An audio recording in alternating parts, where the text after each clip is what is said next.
Transformers is one of the questions that you're likely to encounter on an exam, especially if you are going to write a science paper 1.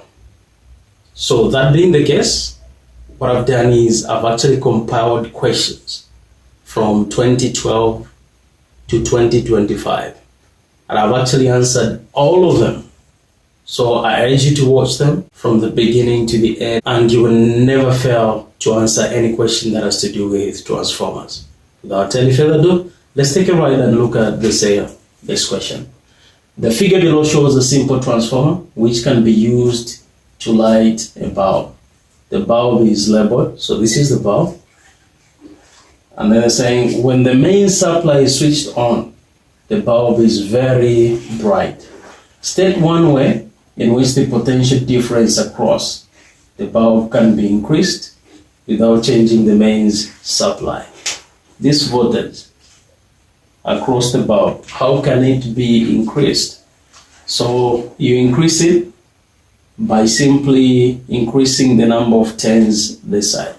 When you increase the number of turns, we are going to have a step-up transformer, right?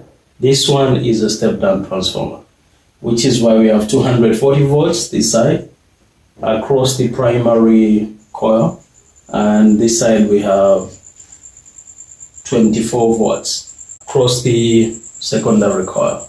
So you simply increase on the number of turns on the secondary coil. Let's move on to B. B saying for the lamp operating at the correct brightness, find, here they're saying find or calculate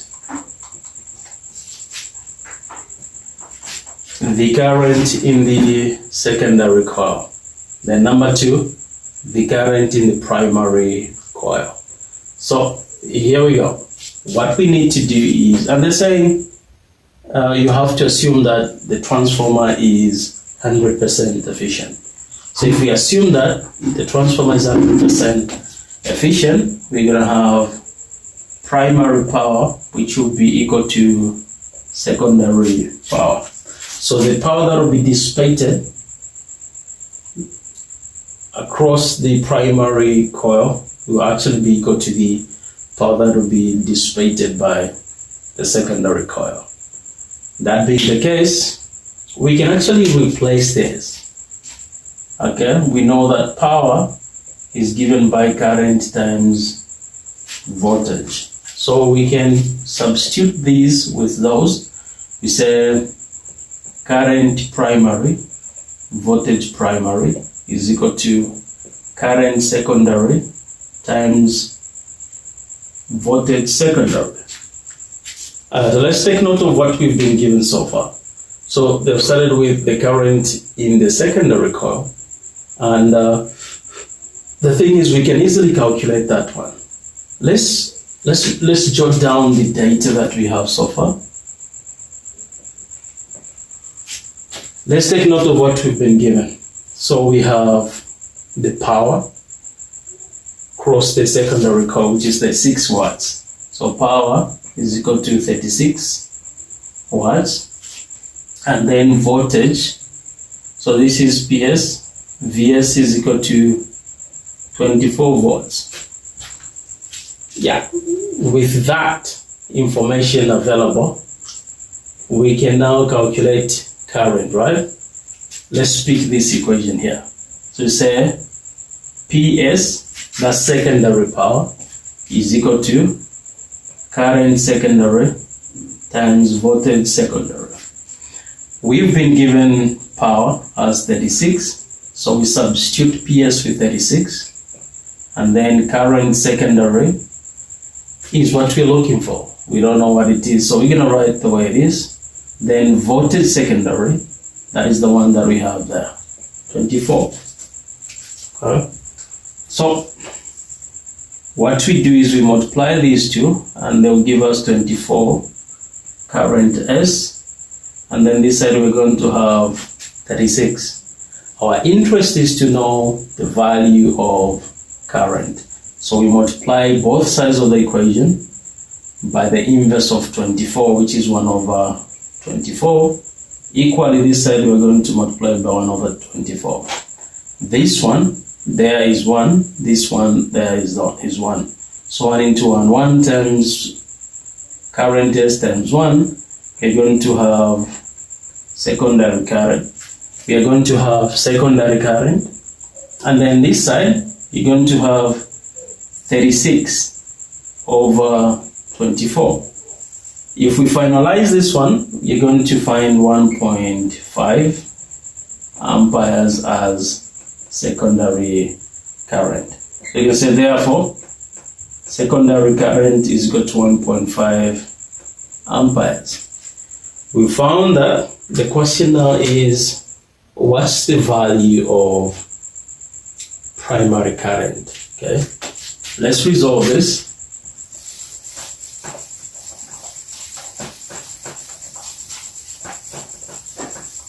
Now, what we do is we can add the value of VP, that's primary voltage, which is 240 volts. All right, let's now resolve primary current. How do we go about it? What we do is we pick this equation and we say primary current times primary voltage is equal to secondary current times secondary voltage. Let's plug in the values of these components. So we know current, secondary current, right? It's actually 1.5, and then secondary voltage, that is 24. If we multiply those two, they will actually give us 36, the power that we had.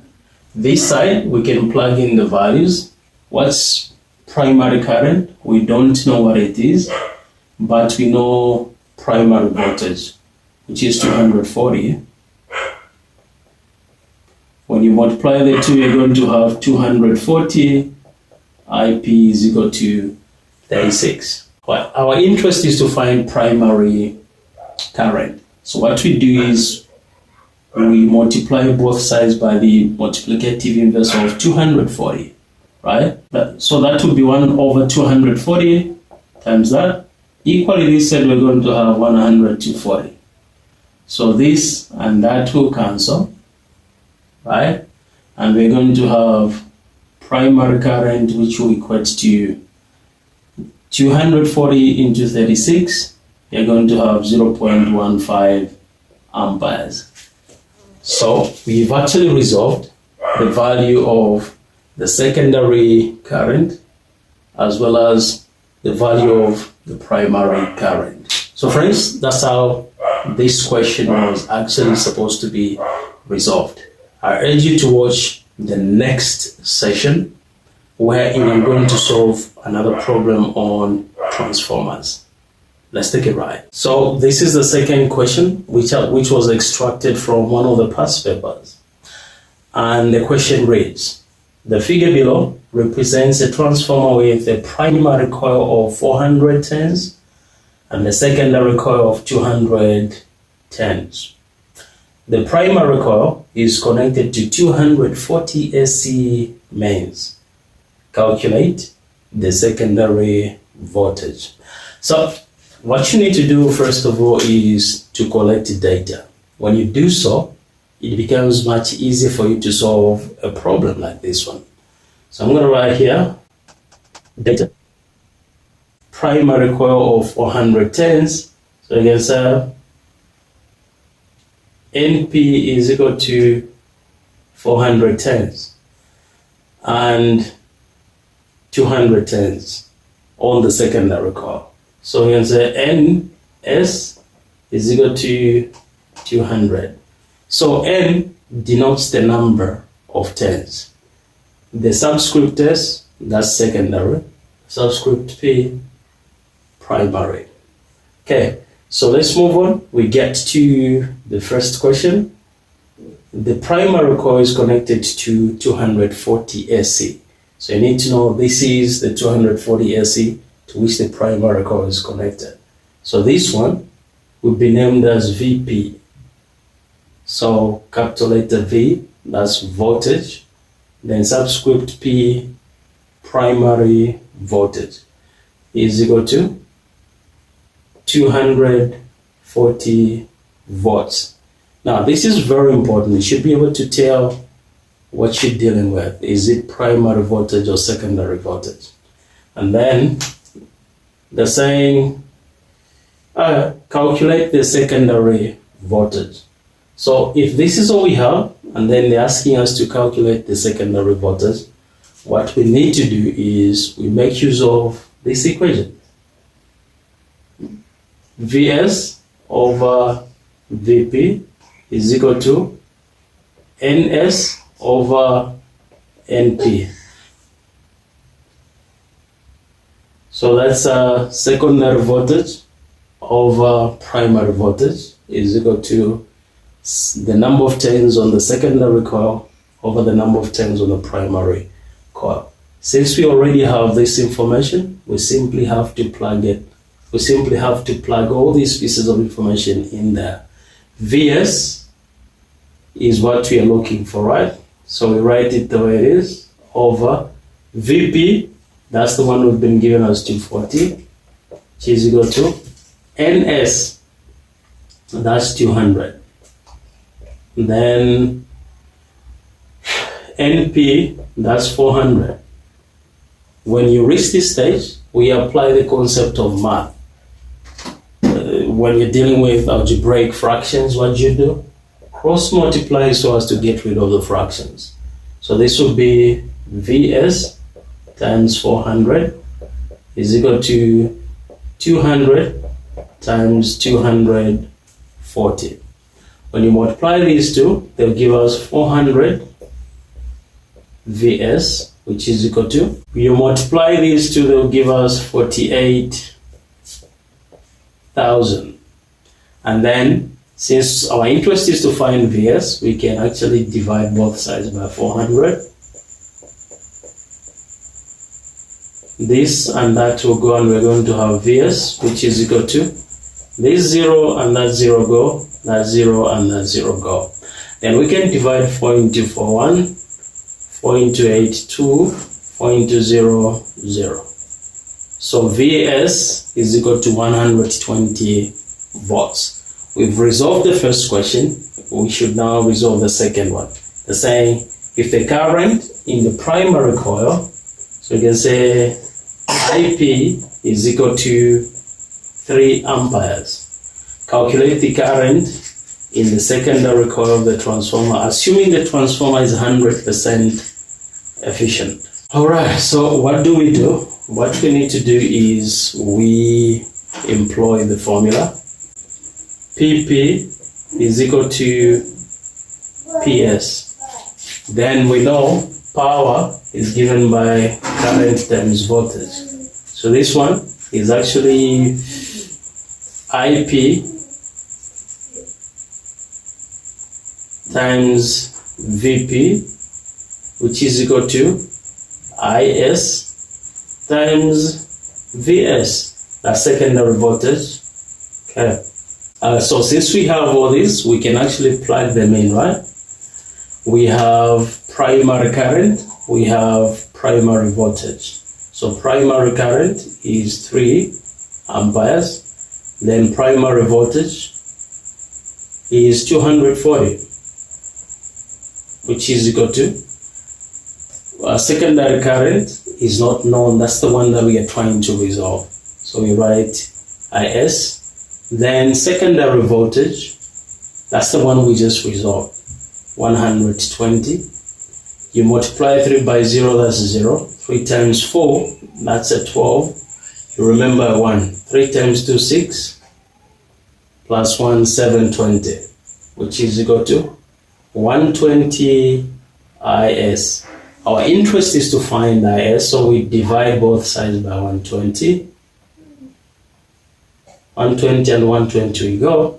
And we're going to have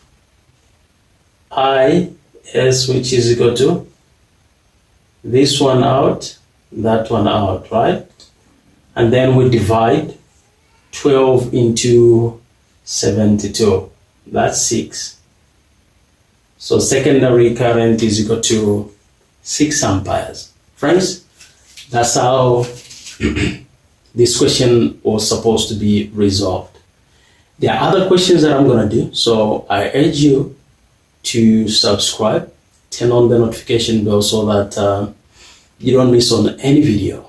So if you're seeing any video this side or this side, click it so as to acquaint yourself with skills and knowledge on how to solve some of other physics problems.